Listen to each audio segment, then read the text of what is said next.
नमस्कार दोस्तों, मैं हूँ रजनीश। आप सबके बीच लेकर आया हूँ आज का एक नए एपिसोड। आज का जो एपिसोड है वो काफी डरावनी है और यह एपिसोड आप लोग कहीं ना कहीं जरूर सुने हैं। तो अब हम कहानी की ओर बढ़ते हैं। यह कहानी दरअसल है राजस्थान के भानगढ़ किले की। जी हाँ, भानगढ़ किले की। भानगढ़ किला जो कि बेहद खूबसूरत और बेहद अच्छे किलों में से माना जाता है, लेकिन वहां के सबसे खौफनाक घटना है कि उन्हें वहां आज भी भूतिया किला कहा जाता है। वहां भूतिया किला क्यों कहा जाता है, इसके पीछे रीजन होना चाहिए। तो वहां के आसपास के लोग और बहुत सारे ऐसे संसाधनों से मैंने पता किया तो पता चला वहां पे कि भानगढ़ के किले में एक रानी रहा करती थी। वो रानी का नाम था रत्नावती। जी हाँ, रानी का नाम था रत्नावती। रत्नावती इतनी खूबसूरत थी कि वहां के आस पड़ोस के जितने भी राज थे सारी जगह उनकी चर्चाएं होती थी खूबसूरती की। वो इतनी खूबसूरत थी। तो जानते हैं कि ज्यादा खूबसूरती होना भी दिक्कत की बात है। तो इसी में वहां का एक तांत्रिक था और वहां का तांत्रिक का नाम था सिंधिया। जी हाँ, सिंधिया। सिंधिया तांत्रिक का नजर पड़ा रानी रत्नावती पे। रानी रत्नावती पे पड़ा नजर तो वह जो सिंधिया तांत्रिक था उसको रानी रत्नावती से अट्रैक्शन, जिसको बोला जाता है अटैचमेंट, वो हो गया। अब वह सिंधिया तांत्रिक इतना पागल हो गया था रानी रत्नावती के प्रति कि वो किसी तरह से भी हासिल करना चाहता था। किसी भी तरह से हासिल करना चाहता था वह जो रत्नावती का जो तांत्रिक था सिंधिया। ऐसे ही एक कहानी निकल कर आती है कि रानी का जो दासी थी, रानी का दासी जो थी वो बाजार गए इत्र लेने के लिए।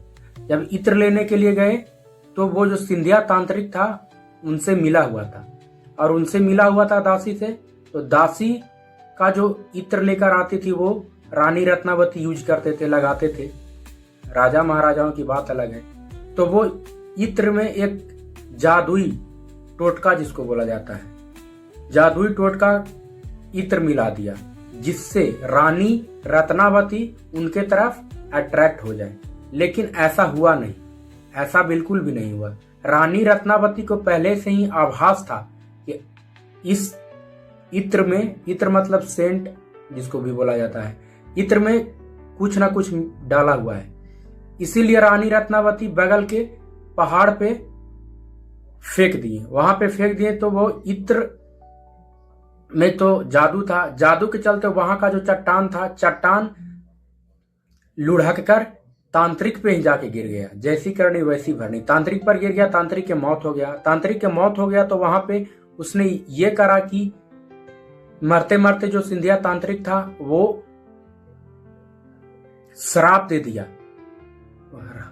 रानी को श्राप दिया कि यहां हमेशा कोई भी वंश नहीं पनपेगा, यहाँ कोई भी पूर्व जन्म नहीं लेगा। ऐसे ही एक और कहानी पता चलता है।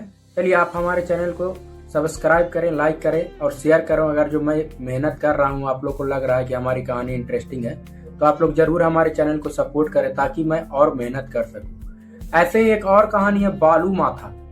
बालू माथा नाम का एक तपस्वी रहता था, साधु रहता था। एक और कहानी है यही इसी से रिलेटेड, बालू माथा नाम का। वहां एक तपस्वी रहता था। जब भानगढ़ का किला का निर्माण हो रहा था तो उसके बगल में ही उसका कुटिया था।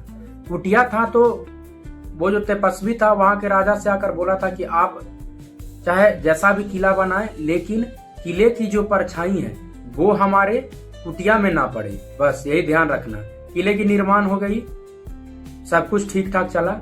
लेकिन राजा का जब वंश आगे बढ़ा, आगे आने वाले वंशजों ने क्या करा कि किले की ऊंचाई बढ़ा दी। किले की ऊंचाई जब बढ़ा दी तो वहां का जो परछाई था किला का वो तपस्वी के कुटिया पर जाके बन गया। और जब तपस्वी के कुटिया पर बना तो तपस्वी ने गुस्सा होकर यह श्राप दिया कि आपको रातों रात यह वंशज पूरा समाप्त हो जाएगी। यही कहानी मतलब मैं आपको सुनाना चाहता था कि वह तपस्वी ने श्राप दिया जिसके चलते भानगढ़ का किला आज भी सबसे खौफनाक और सबसे भूतिया मानी जाती है। तो ऐसे ही कहानी को लेकर मैं आप सबके बीच आऊंगा।